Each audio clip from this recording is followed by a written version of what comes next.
courte liste des films de Bruceploitation directement liés à des proches de Bruce Lee,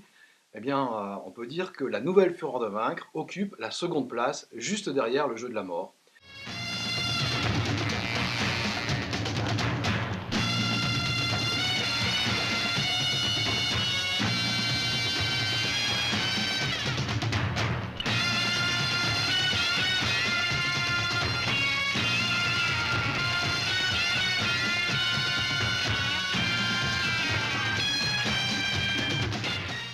La Nouvelle Fureur de Vaincre, donc, écrit et réalisé par Lo Wei, le réalisateur de Big Boss et de La Fureur de Vaincre, avec Nora Miao, qui joue le rôle de la fiancée de Bruce Lee dans La Fureur de Vaincre,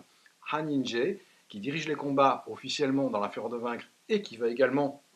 co-réaliser les scènes de combat avec Jackie Chan dans La Nouvelle Fureur de Vaincre.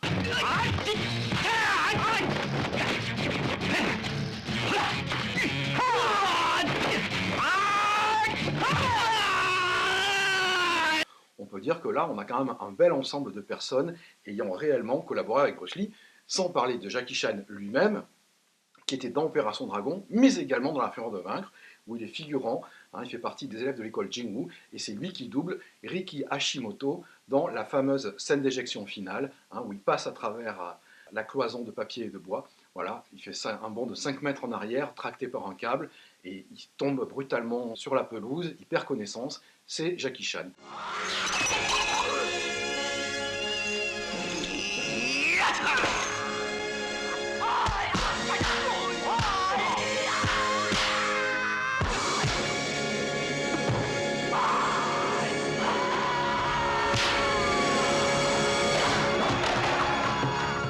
Donc tous ces gens-là étaient sur La Fureur de Vaincre et se retrouvent sur La Nouvelle Fureur de Vaincre, qui est considéré comme un film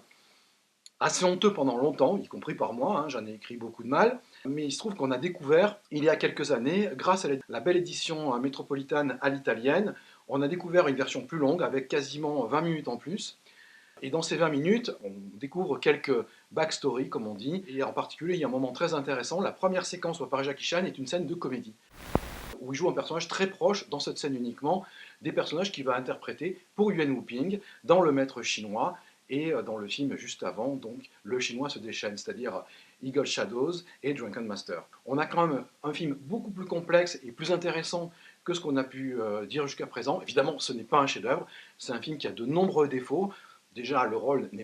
colle pas à la personnalité de Jackie Chan, c'est une évidence, mais il fait de son mieux. Il y a quelques scènes très courtes, ridicules, on les connaît, mais il y a surtout de très bonnes scènes, bien écrites, des notations historiques intéressantes, que je vous invite à découvrir dans le nouveau numéro de Ciné Kung Fu. On donne tous les détails, et j'espère que vous prendrez un très grand plaisir à redécouvrir, si vous l'avez déjà vu, en version courte, La Nouvelle Fureur de Vaincre, en version longue.